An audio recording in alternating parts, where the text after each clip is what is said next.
How you feeling? Feeling better. Sorry about the having to reschedule. I got hit with something that had me laid up for like 5 days. I was just man, I didn't do a COVID test. Low key, that shit was probably COVID. So I feel you. Like there's a special degree of being knocked on your ass that like only COVID can do. So I've been off social media for like at least the short form stuff for like a year, right? And I just came back to Instagram and I jumped into the middle of this argument that is going on the left that is not new, right? The argument right. between liberals and what people who call themselves liberals and people who call themselves leftists, Yeah. and as somebody who's solidly, in that third party camp that the liberals, quote unquote, tend to demonize, I wanted to Yeah. open up and give you a chance not only to introduce yourself, but also tackle that view that people seem to have that third party candidates are just siphoning votes from where they quote Oh, unquote yeah. belong. Let's go in. Let's You get it. set up the pins. I'll knock them down. Let's do it. My name is Dr. Butch Ware. I teach African history, Islamic history, Black Revolutionary history, hip hop history at the University of California, Santa Barbara. And I'm the Green Party candidate for governor in the state of California and was the Green Party vice presidential candidate in 2024. Love that. Love that. I remember the 2024 run. I did a whole like rundown of all the candidates and their running mates and like what their stances were and all that. And that was my first introduction to you. And so, Gotcha. yeah, it's great to just finally get a chance to talk to you. This is awesome. So yeah, Yeah, my pleasure.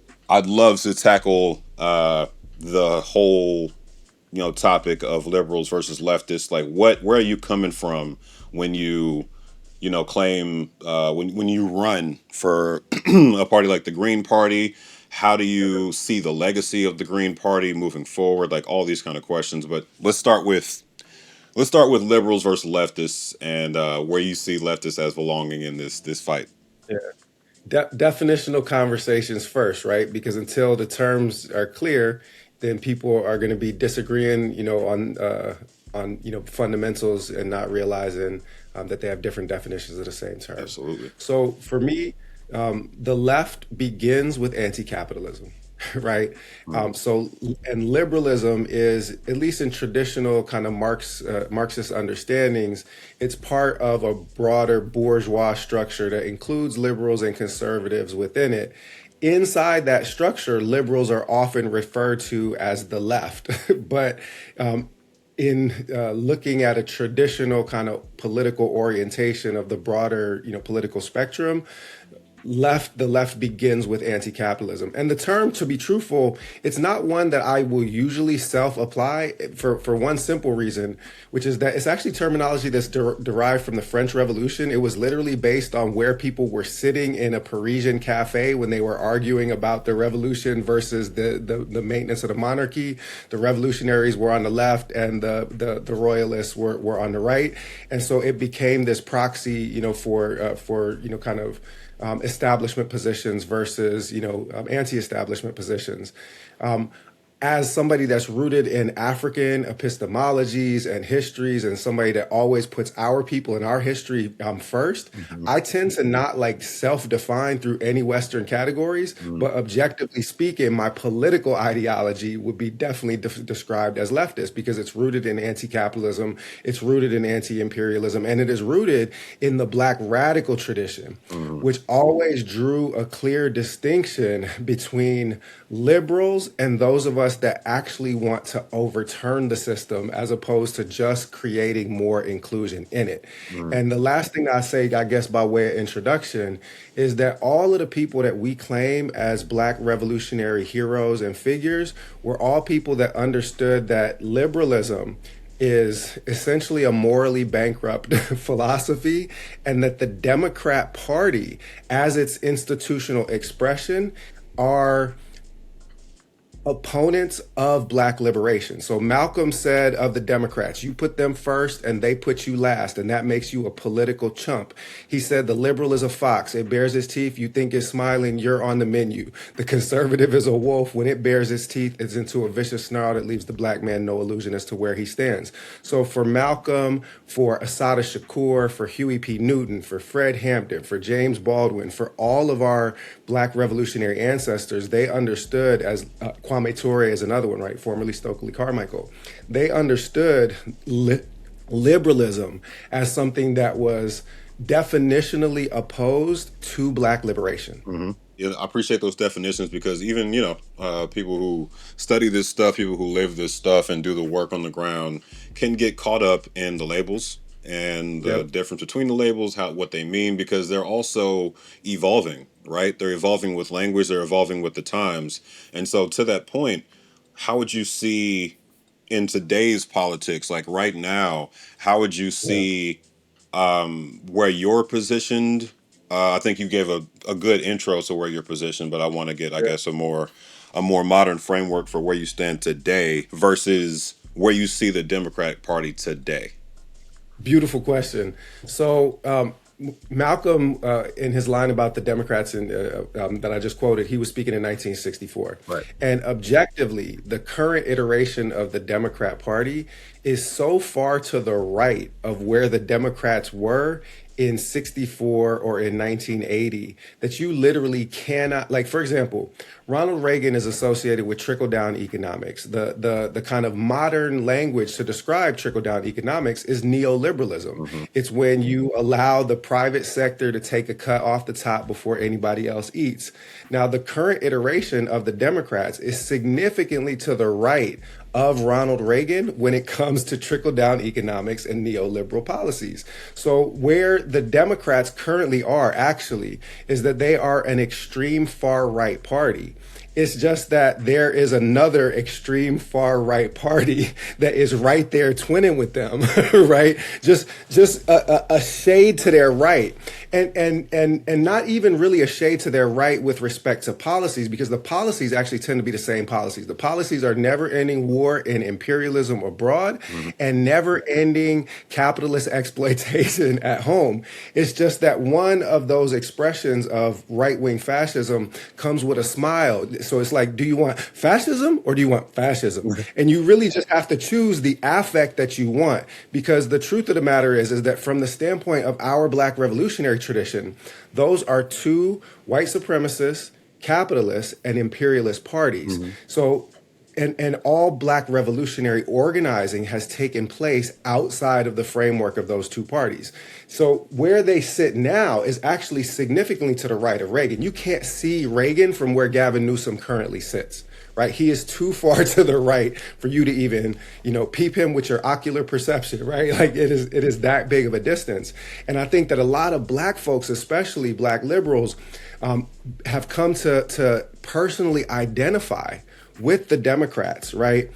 Without being critical and examining the policies of the Democrats. And that's extremely dangerous, Mm. because as soon as you tether your personal identity to the political ideology of a political party, then any critique of that political party, you interpret as a personal attack against your identity, Sure. and you immediately and reflexively defend it. So we got black folks out here caping for white supremacist agents of the carceral state that are conducting massive genocides, that are directly responsible for genocides in Sudan, directly responsible for genocides in the Congo, and yet somehow still associate the Democrat Party with black identity itself, which is wild to me, frankly.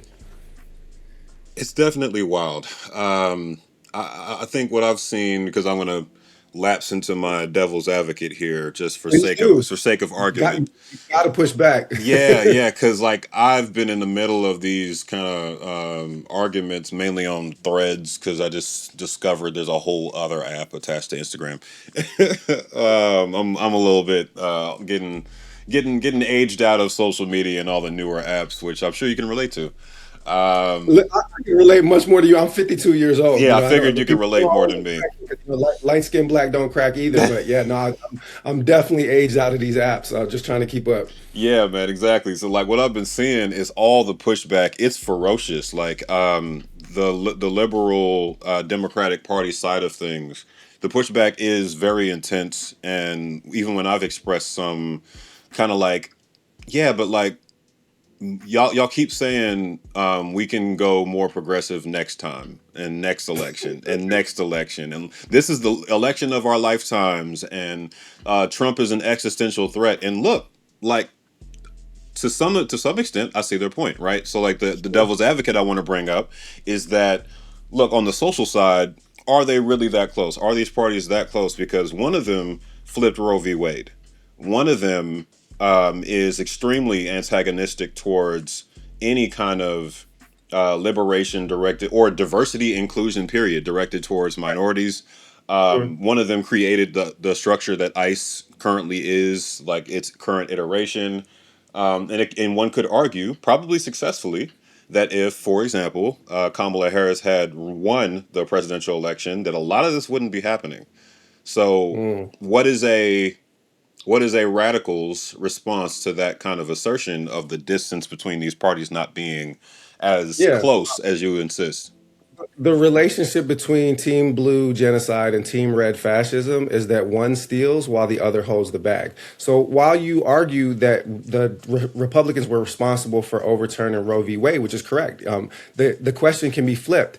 When the Democrats had control over the House, the Senate, and the White House, did they protect Roe v. Wade? Mm. Right? Did they enshrine it and codify it in law? So just ask yourself a set of questions about what function the Democrats are actually playing. Did they protect a woman's right to choose? No, they did not. Did they protect affirmative action? No, they did not. Did they protect DEI? No, they did not. Have they protected the Voting Rights Act? No, they have not. So because they have preferred to weaponize those issues as ways to activate their voter base Mm. in lesser of two evils arguments rather than just securing and protecting the right, because their job is actually to weaponize your fear of Team Red in order for them to actually undertake identical policies. Because I push back strongly against the idea that the Republicans are responsible for ICE. The Democrats massively funded and escalated ICE. Democrats were the ones that were responsible for starting the policies of family separations. Democrats were putting and pioneering putting kids in cages. Trump, despite the theatrics of the escalation in the visibility and the kind of fascist violence that we see in the streets, Trump is still chasing Obama's deportation records. He can't catch the deporter in chief, and he can't catch the bomber in chief, right? Obama, Hmm. had to personally sign off on those drone strikes that were killing at least 34% of the casualties were civilians in all of those Yemeni drone strikes. Obama signed off on that. Obama, a black imperialist, signed off on the assassination of Muammar Gaddafi, who was trying to get a single gold-based currency for the continent of Africa and detach it from Western imperialism. And because of that assassination, there is now an actual African slave trade in Libya. And so the problem is that when the Republicans do it, liberals resist. And when the Democrats do it, liberals applaud. Right. So what Malcolm said in 1964, he said the white liberal is the most dangerous thing in the Western Hemisphere. And in order for you to understand how hard that bar really hits, you have to ask yourself what white conservatives were doing in 64. See, they're hanging black folks from trees once a week nowadays. They were doing that shit daily in 1964. Hmm. They were turning dogs and fire hoses on protesters on a routine basis. They were putting bullets in the brains of white voting rights activists and burying them in shallow graves next to Mississippi roads. But Malcolm had an astute understanding of the situation, that the hidden enemy, the one that pretends to be your friend, the one that you welcome into the house, like the vampire in Sinners, that is the the one that is more dangerous to you than the one that you understand and perceive as an open enemy. So I told you what Malcolm said about foxes and wolves. I'm going to give you one for me, and this goes for all of my black Democrat voters out there. A sheep is going to live its entire life in fear of a wolf, only to be consumed by the shepherd. Mm. They're going to keep pointing out there and saying that the threat is outside, it's beyond those walls, it's with the Republicans, just because they want to keep you exactly where they have you. And they want you bringing your own change to the plantation. They want you voluntarily co-signing for things like the crime bill that Bill Clinton and Joe Biden, authored, that locked up my whole generation, my cousins, doing time over nothing. Things that white corporations now make a lot of money for, selling weed. We still have people, like facing generational trauma because of the breakup of households that Democrats did to us. Mm. So the reality is that neither of those two parties has ever been our friend. And to return to the way you framed the question with respect to Kamala, listen, if Kamala had wanted to win that election, all she had to do was say that she was going to stop using our tax dollars to kill kids. Right? Right. And the thing is that the Democrats could have won that election at any point in time, but they were getting paid good money to kill kids. They were getting paid good money by Raytheon and Lockheed Martin and General Dynamics and Boeing and Northrop Grumman, the weapons manufacturers. Mm-hmm. They were getting paid good money by AIPAC, the Israel lobby.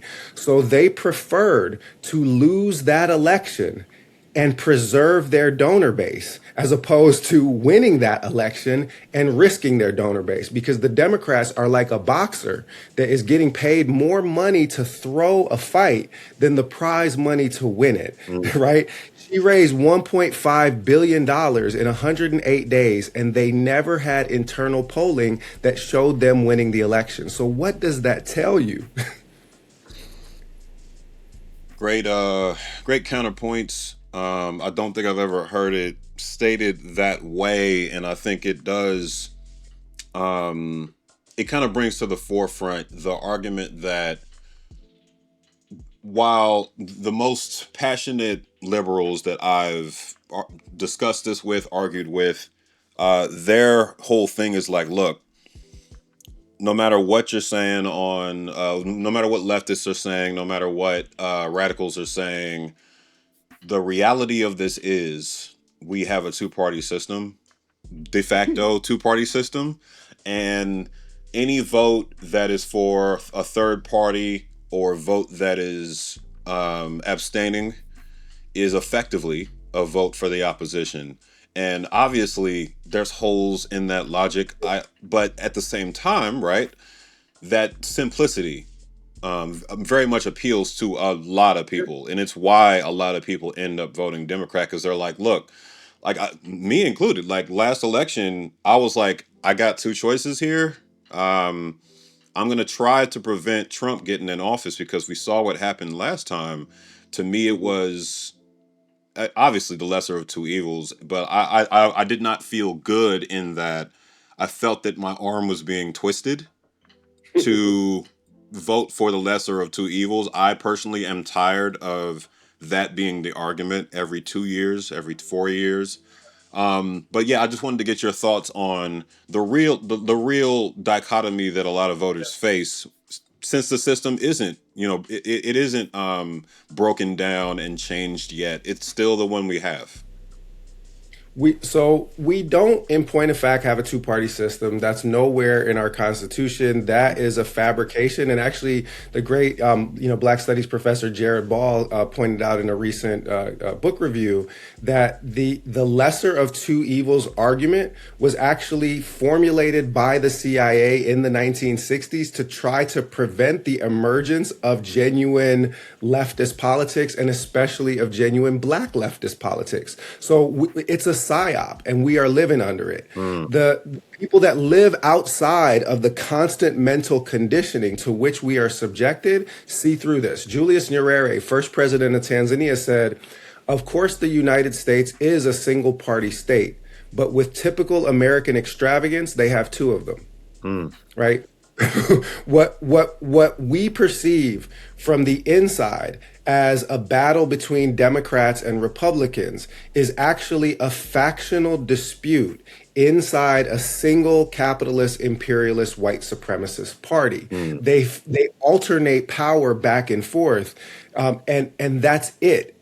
What they never do is that they never create space for you to express your political dissent from the capitalist imperialist white supremacist framework in its totality. And the part about this, frankly, that is always striking to me, there's two levels to it. First, an abstract one, and then one that affects Black folks more specifically.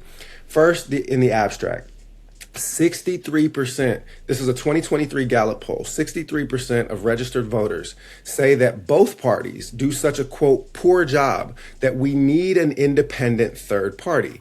That number is 70% when you're talking to independents. That number is 53% when you're talking to registered Democrats. And it's 48% when you're talking to registered Republicans. So a full half of the people that compromise their ethics and morals by personally identifying their identity with a political party, which is wild to begin with. But even from people that are inside that framework, a full half of them realize that these two parties are so bad that we need an independent third party.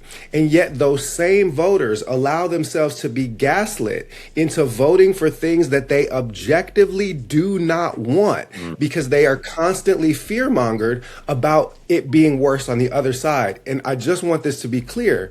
It's a toxic relationship. The Republicans do the same thing with Democrats that Democrats do with Republicans. It is a game of mutual recriminations and fear that is built on stoking a fake culture war that does not affect the money flow of the corporations and the billionaires that are at the top of the system. They want you identifying with those parties because they know that those parties serve their interest one way or the other. If you made a Venn diagram, right?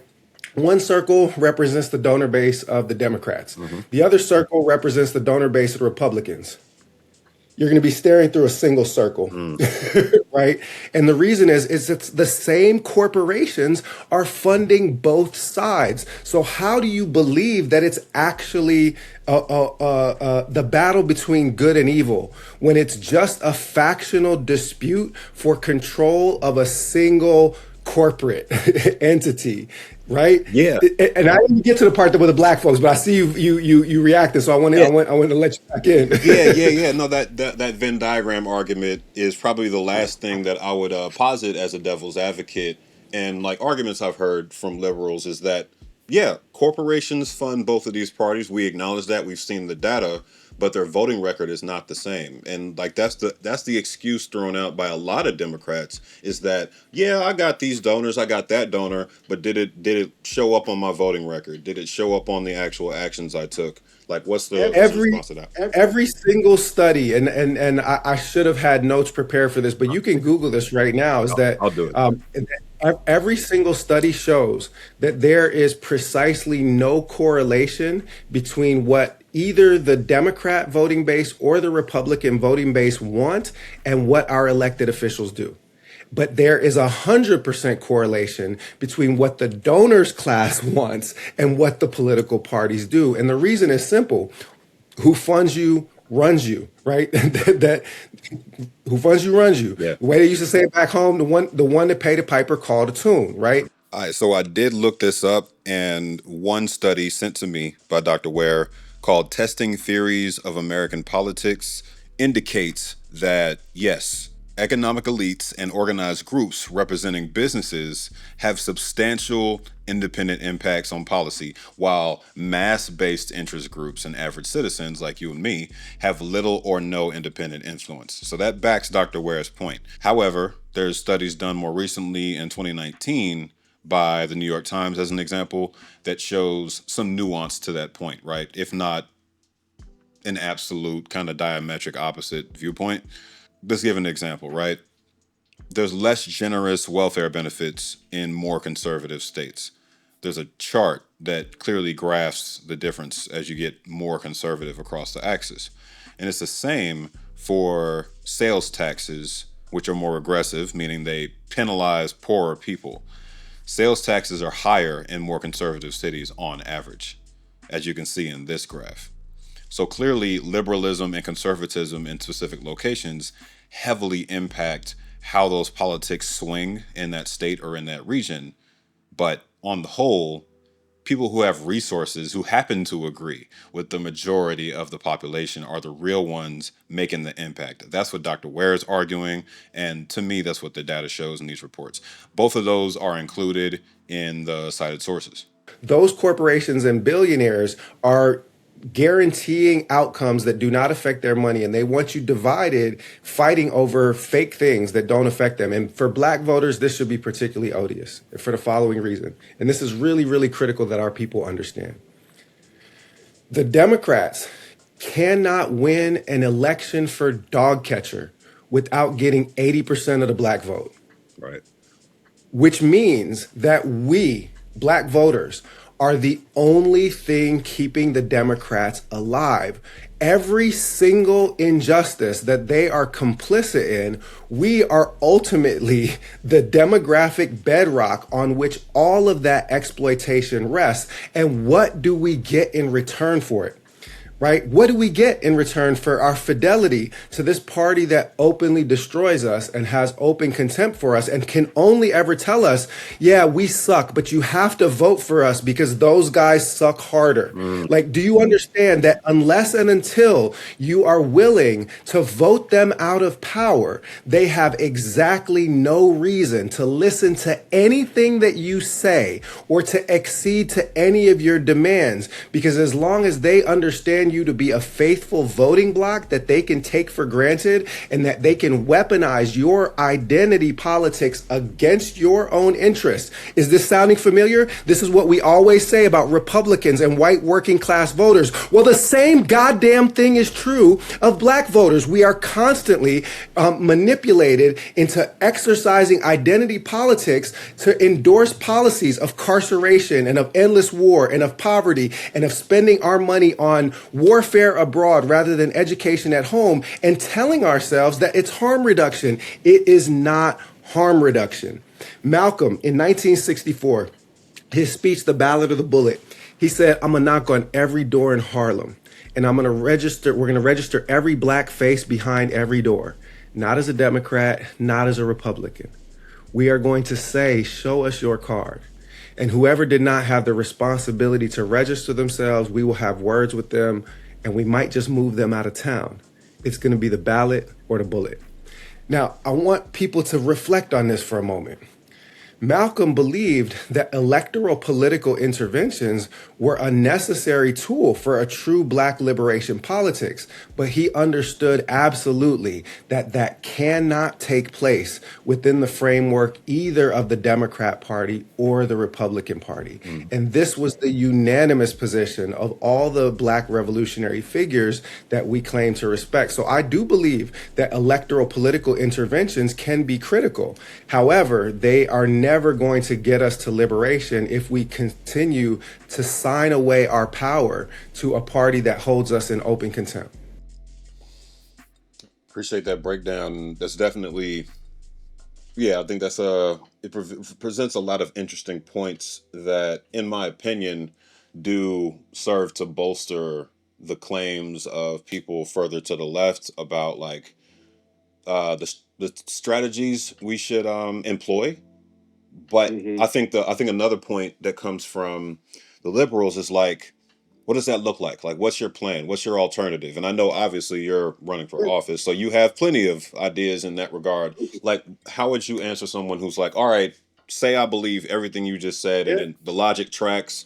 What is your plan, and how do we prevent the next quote unquote boogeyman that's coming in 2028? Like, what is the plan? This is so important.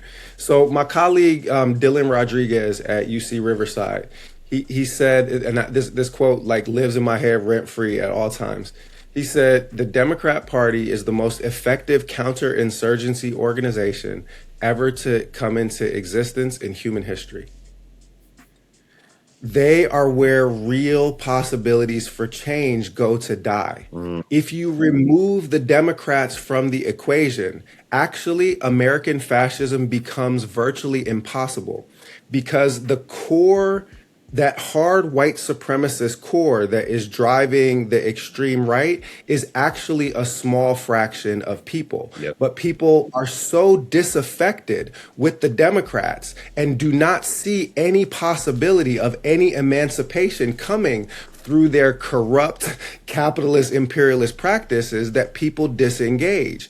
If we had an actual opposition party rather than just two factions of a single white supremacist party, the coalitions that are possible drown out that small, hardcore kernel of white supremacists, the Charlie Kirk types. They become vastly outnumbered once the Democrats are out of the way. But the Democrats are in the way of a real opposition party emerging, and they have to continuously weaponize identity politics in order to keep that position of material privilege where they control the access to resources. So as long as they're there, no liberation is possible. We are quite literally empowering those that enslave us to keep us in bondage. And many of us, we do the propaganda work, the CIA, talking points.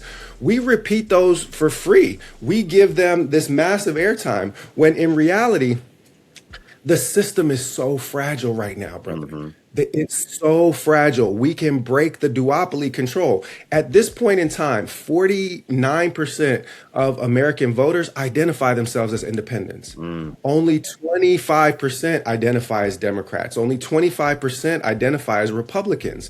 A majority of people do not identify with this political system at all. The time is ripe for a third party. And you know who knows that? The Democrats do. That's the reason why they've sued to knock me off the ballot in the state of California. It's the reason why they spent $20 million trying to knock Dr. Jill Stein and myself off the ballot in 2024, mhm, because they know what's going to happen. We're already seeing it. In the UK, the Green Party won one congressional election. It's a by-election. It's a special election for a congressional seat. They won this in a district that's one-third Muslim voters mhm, because the Green Party stands 10 toes down on Palestinian liberation. And this is obviously a core concern for Muslim voters such as myself. So the Green Party won one congressional by-election, and they passed the Liberal Party and the Conservative Party in national public opinion polls in the UK in 1 week and have not given up that position since.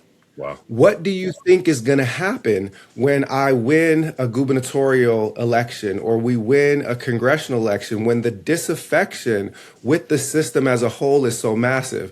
People are going to flee from a party that they know does not serve them. Mhm, And they are going to look to build and consolidate power in a party that is actually willing to fight against those forces, that isn't funded by corporations, that isn't funded by PACs.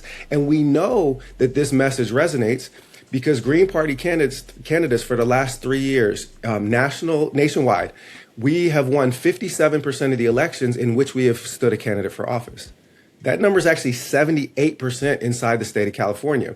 Whenever they can't just turn a fire hose of money or mainstream media attention on a race, we destroy them. But because people love the platform, people love the policies, people love universal single payer healthcare, housing first. They love protection of immigrant rights and of all rights, no matter who you pray with or who you lay with. Your rights are supposed to be sacred, so we're supposed to be there, protecting them. And it's not our job to police, your personal identity. They want us to divest from occupation, whether occupation abroad or occupation of our own streets by the federal government. And they want us to divest from occupation and invest in education instead. And when Greens stand on that, we win across the board. mm, And my candidacy is particularly threatening because unlike a lot of conventional Green Party candidates, which let's be frank, has been dominated by aging white environmentalists, This is a new face to the Green Party Yeah. that is infusing that black radical tradition and that vision of collective liberation,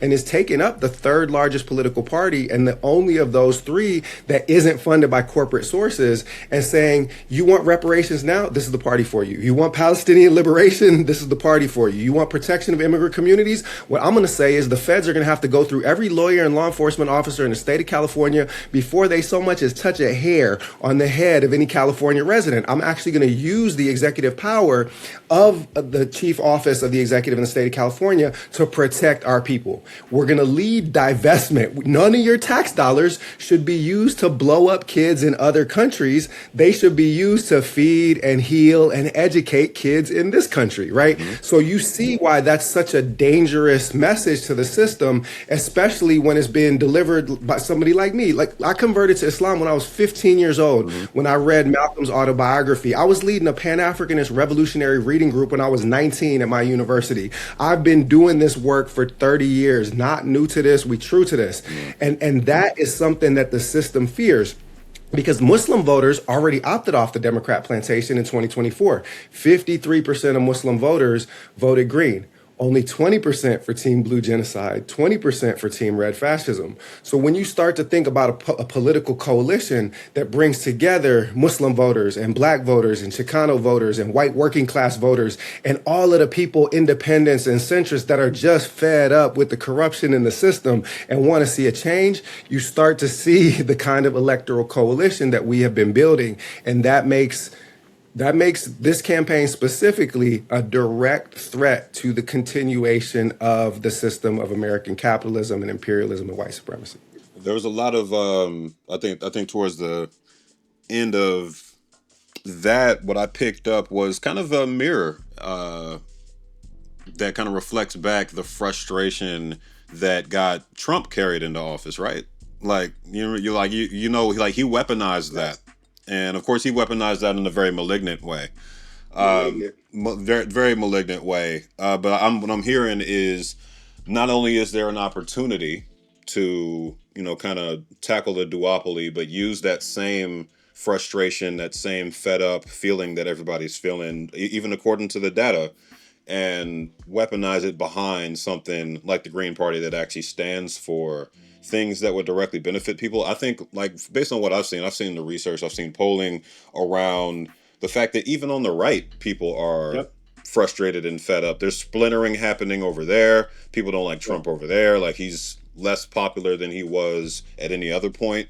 And so I think, objectively, the time is ripe for somebody to step up. What I would posit to you, kind of my last section here, is just like, as you move into this upcoming election and even look forward to future fights that need to take place, to me, based on what you said thus far, your main plea to people who have always voted Democratic, like since I was 18, I always had that lesser of two evils idea in my head. And even more recently, I've felt like conflicted about the fact that I felt like I had to vote for them. So it seems like your plea is it essentially for people to be braver and like deal with the fact that even if we lose, this is the right thing to do? It's not just a matter of like valor, and bravery and courage, although there is an element of that. It's actually about building the political power that you need in order to emancipate yourself. So let's look forward to the 2028 presidential election, for example. Yeah. So part of the reason why I chose the California gubernatorial election, and part of the reason why it's made me such a dangerous candidate here, is that the threshold to finish in the top two in a jungle primary is only about 1 million votes. The voter turnout is low in primaries. There are 1 million Muslims in the state of California, right? So this was not only do I live here, and my family's here and all those things, but this is a strategically wise place to strike at the system, because you can actually get an attainable electoral outcome and accede to power. But let's look at the broader national political landscape. So the Green Party has been for ranked choice voting, which eliminates the lesser of two evils arguments, right? Because there's no such thing as throwing away your vote. But both parties have stood against ranked choice voting because they both have to manipulate fear in order to get people to vote against their own interests. Both parties have preserved the Electoral College, which we know was founded just to preserve slaveholding states' interests. It's a racist institution, and just as it had racist impetus behind it at its foundation, it is still marshaled for racist purposes in order to perpetuate this two-party system. Green Party has been opposed to the Electoral College since its foundation. Abolish it. One person, one vote, period. But as long as you have this trash hangover from slavery that is the Electoral College, and I need people to understand this part, when you're thinking about how you're going to vote in 2028, the only way your vote counts is if you vote to build independent third-party power. People are told that if they vote for a third-party candidate, they're throwing their vote away because that candidate can't win. So first of all, you are reversing cause and effect.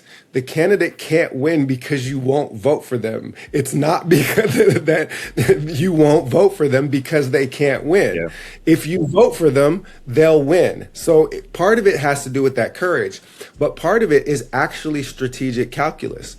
As long as we have that Electoral College, then in 43 or 44 of the states, your vote, whether blue or red, just goes onto a pile of blue or red, and the outcome of that state's election is already determined. You express much more political power by getting a third party, let's say the Green Party, float your boat. You're much better off getting that party 5% of the vote in that election. Right? Because you allow them to then have access to hundreds of millions of dollars of federal funds to conduct elections to actually fight back on your behalf. You create a third party to where neither Democrats nor Republicans can accomplish anything without having to build a coalition with that third party. You create an independent negotiating base through which you can actually get the things you want as, somebody that's interested in Black liberation. And that's a huge part of why Malcolm was advocating for organizing outside of that duopoly system, because if you are embedded in it, your political leverage disappears. Let's say that they're successful because they've knocked me off the ballot and we have a massive write-in campaign taking place across the state right now. There are going to be hundreds of thousands of people, one way or the other, whether we finish in the top two or not, that are going to vote for this because we have built a political machine up and down the state. But let's say that they're successful in, not allowing me to become the governor of the state of California in 2026.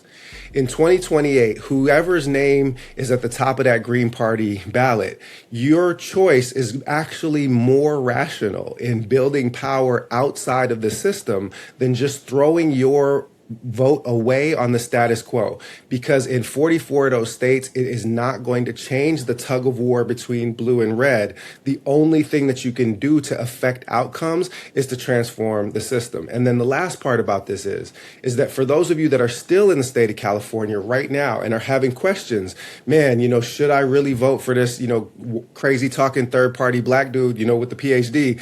Listen, let's say you don't think that I can win. But which would you rather have? Would you rather have a corporate Democrat or a billionaire like Javier Becerra or Tom Steyer chasing a Republican to the right? Or would you rather have them dealing with a whole ass Black Muslim revolutionary at the top of the ticket? The Overton window is going to shift dramatically in your favor. So even if you don't think that I can win, you're better off having me push them to the left than having them chase Republicans to the right. Build the power that you know will set you free, and stop handing your power over to people that you know want you in a perpetual state of dependency. And that's how the Democrats do black folks. It's like Iceberg Slim, right? He said, I keep them broke. They wake up one morning with some money in their pocket, they subject to go crazy. When I get a bitch, I got a bitch. And that's how the Democrats treat the black community. They want to poverty pimp us, they want to keep us in positions of dependency, and they never, ever want us to step into our power and vote for our own interests and develop independent political authority and community that exists outside of their control. The Democrats were founded on the slaveocracy, and they never stopped being the party of the slaveocracy. Powerful. Thank you for like, delivering some of that knowledge straight up. I'm just now, towards, I guess in many ways, like a lot of us are at the beginning of our journey as far as learning more, looking back through history to learn more. I'm just recently reconciling the fact that Malcolm X, Black Panther Party, even like all these revolutionaries are revered in the black community, while simultaneously what they actually stood for is reviled. And Thank you. That conflict in and of itself is tough for me to reconcile, because like you bring it up, in the tap dancing on the liberal side is unbelievable. Like you drop the names, you'll be like, how are the policies that Malcolm X stood for so universally reviled by liberals today? And a black liberal today that votes Democratic will spiral out and just go into insulting you and be like, you don't get it, and you're being like, I know you've felt it and you've seen it, but the vitriol, just because I was just testing the waters. I'm a professional at this internet rage bait thing at this point, but like, I just dropped a whole a post on Threads the other day that was just like, look, blue no matter who doesn't work. Like we can't keep doing this. And I had so many people. I had a celebrity chime in that told me like, "The fuck you doing? Like, what are you talking about?" And just up and down, people trying to clown me and like insult my intelligence and like bash me as someone who's actively operating like I think they call a subsection of them Blue MAGA, and they call them some of us white people now. Like it's the vitriol is at a level where I fear that listening to reason might be out the window for a lot of them, like because it's so, to your point, the extent to which it's married to their personal identity is vicious. And I'm a very like anti-religious person, and so I see parallels. 100%. They're defending it like it's a cult, and you have to understand that you are essentially dealing with people like the CIA has told you that this lesser two evils is a psyop. So you are dealing with like deprogramming cult members, and so the coonery and the shucking and jiving is going to reach even more extreme depths as the Democrat Party moves towards its inevitable demise. But let me be clear, the Democrats are dead. They buried themselves in Gaza. They will never come back. And the distinctions between them from a policy standpoint and the Republicans have now become such that why would anybody vote for Republican light when you can just vote Republican, right? There is no meaningful opposition. And so they're finished. And people whose personal identities are tethered to that, it's going to be like a crash out for a lot of folks. However, the good news, and this is really critically important, not just in my election, but as we look at the electoral landscape going forward, the good news is that we actually do not need to convert a single liberal voter in order to create the coalitions that are necessary to liberate us, right?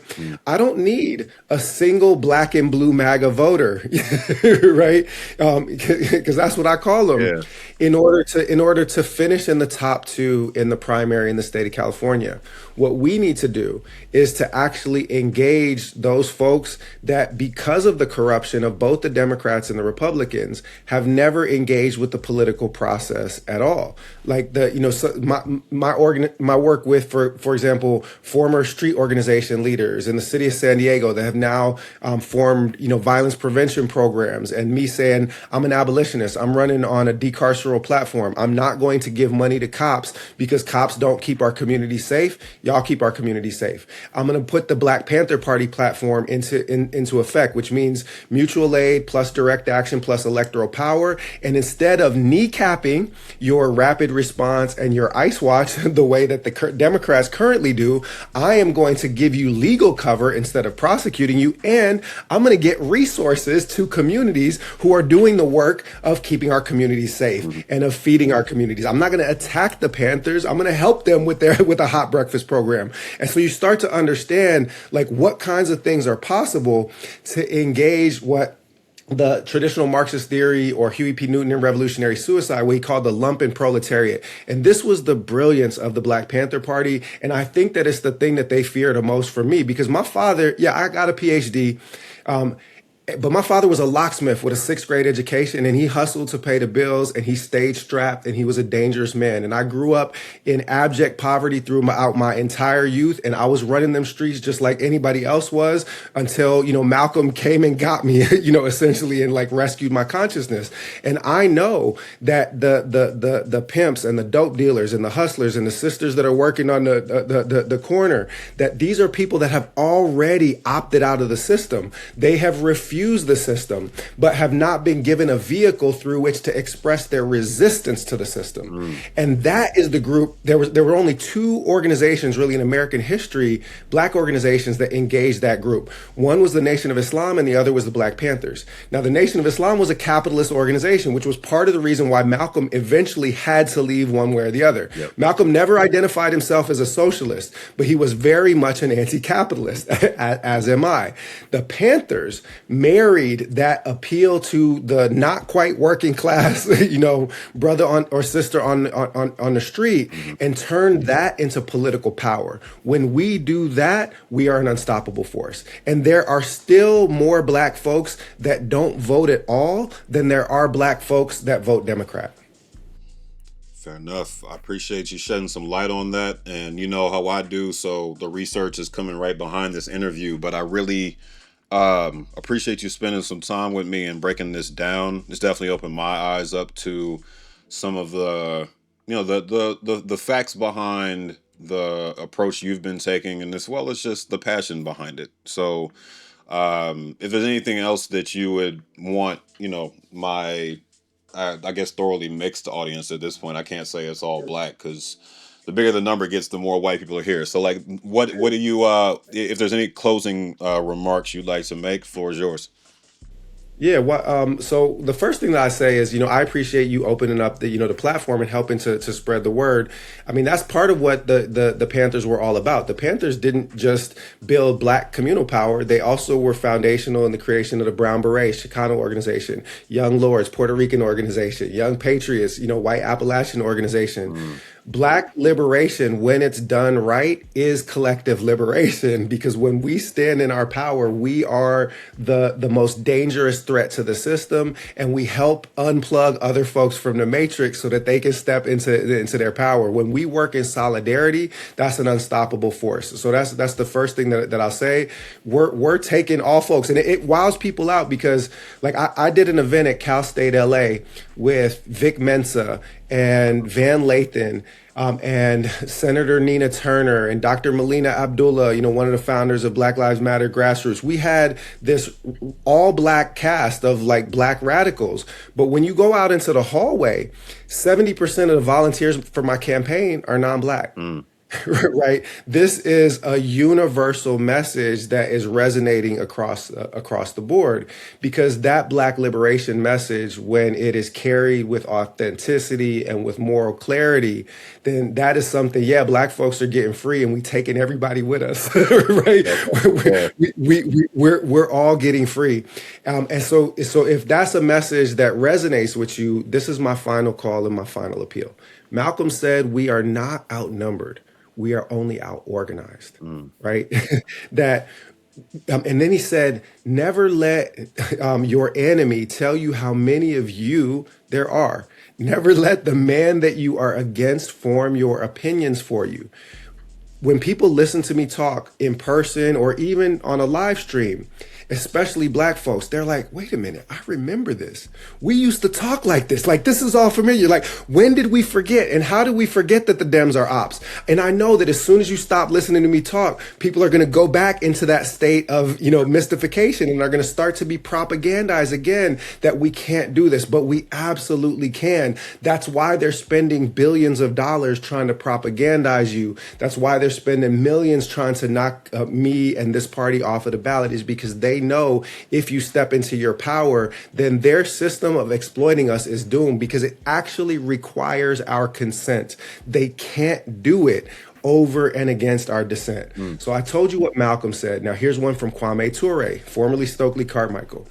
He argued that revolutionaries don't just mobilize around issues, revolutionaries organize against systems. It's not enough to get mass mobilization against police brutality or for Palestinian liberation or for ICE abolition. You have to attack the system that produces all of those outcomes. Yep. And that means organizing for political power. It's not that protesting does nothing. But you have to understand that protests and mobilization is not going to resolve this issue. Kwame Ture said, he said, the problem with nonviolent protest is that it is predicated upon your opponent having a conscience, and America has none. You cannot make a moral appeal to oppressors, because if they had morality, they wouldn't be oppressors. Yeah. So you have to instead contest them for power. A protest and a mobilization is saying, we don't like this, please stop. Nigga, they know that you don't like it. That's why they're doing it. Yeah. You're not teaching them anything by telling them that you don't like it. So you have to organize to contest them for power. You cannot hand your power to the people that abuse you. Which brings me to my point, and this is what I'm going to close with. I said what Malcolm said. We're not outnumbered, we're out-organized. I said what Kwame Ture said. Revolutionaries don't just mobilize, we organize. What I say is that the role of a revolutionary political party is to channel the energy of the masses from mobilization around issues and protest to organization against the system that allows us to effectively contest for power, political power. Now, not waiting, not in the next election, not somewhere down the road, not being gaslit into saying, yeah, but you have to vote for your enemies. This time, I promise next time you can vote for whatever you want. When is next time going to come? When are they going to tell you it's going to be safe to walk off the plantation, right? What Harriet Tubman say? I freed 1,000 slaves and I'd have freed 1,000 more if only they knew they were slaves. I appreciate that. It definitely makes it crystal clear where you stand, where a lot of other people on the far left are coming from. I think it presents a pretty strong argument against a lot of the talking points that I hear from Democrats. So I think you've given me more tools to participate, and also to launch me into a different sector of research and study, and just learning more about the past and bringing it into the present. So again, Dr. Ware, I really appreciate you joining me. It's been incredible talking to you. I could talk to you all day, but it's a dope exchange. And I'll just say, any particular election or electoral cycle aside, use me as a resource for thinking about the history, for thinking about the politics of it. I'm going to advocate for a particular outcome, politically, because I believe in it, not because, I don't get paid. I lose money running for office, but my existence as a scholar and as an intellectual and as a student of the tradition, I want you to know that I'm available to you, brother, as a resource, as you try to get to the bottom of these questions, and never hesitate, to push back on them, right? Because it's actually through critical engagement that we get further and further, in our revolutionary exercise. So, until then, it's all power to the people, because all power is in the people, Yes, sir. and we gonna keep building.